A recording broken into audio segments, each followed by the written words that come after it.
Frankenstein is a tale with a contradictory presence.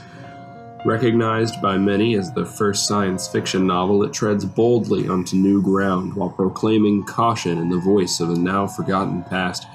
Simultaneously, Shelley's story resonates with today's readers and rings with relevance in the hearts of would-be traditionalists, modern-day skeptics of the modern day itself.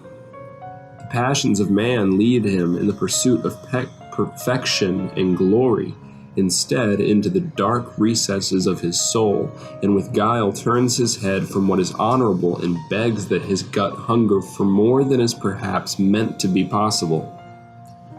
The curiosity of the human creature transforms him from a humble, happy beast into God with a lowercase g, incapable by nature of fulfilling his deistic duties.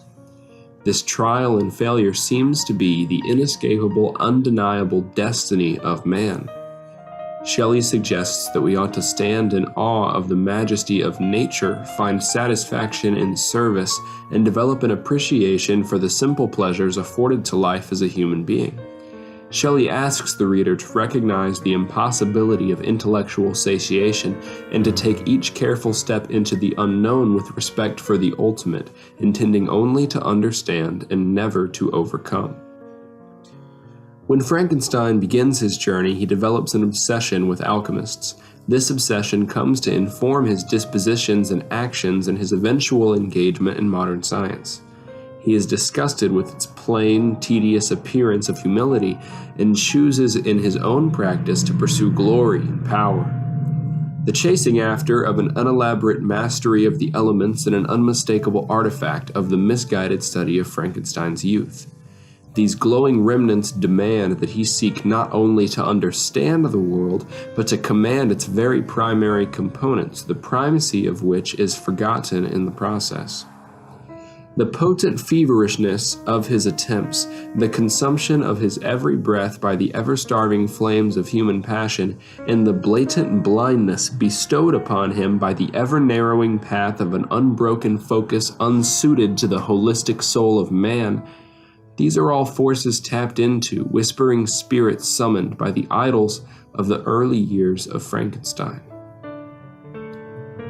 The monster, in pursuit of the godlike science of language, has no youthfully attained disposition and thus takes a different stride. He seeks understanding of the world around him with hopes of integrating into its traditions, societies, and communions. His heart longs for acceptance and companionship as he becomes bitterly overwhelmed by the loneliness which his form confines him to. Of course, like Frankenstein, the monster's quest for knowledge leads to a dark, conclusive sadness, the intrusion of which turns man cold and vengeful. However, a distinction must be made between Frankenstein's striving toward deistic status and the monster's journey toward humanhood.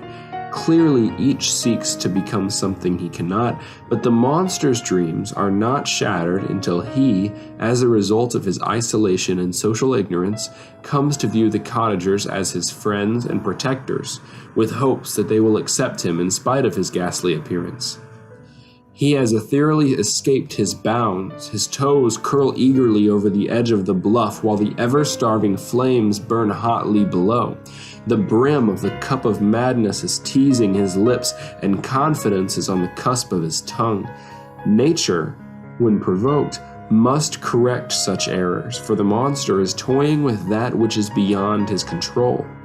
Distant as he is, immersed in the stories of the cottagers, he considers his presence integral to their continuum, yet they know not of his existence, let alone his presumptions.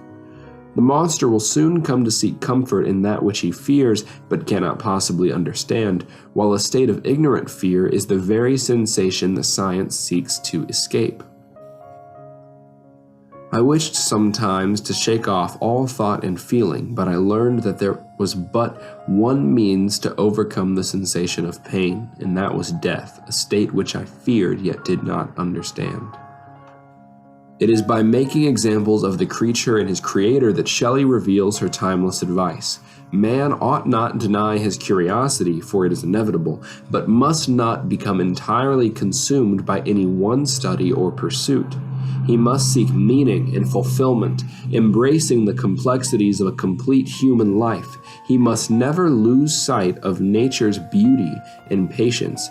He must never forget the joys of fellowship and family, lest he be cast into the paralyzing anguish bound to the shame of an evil creation.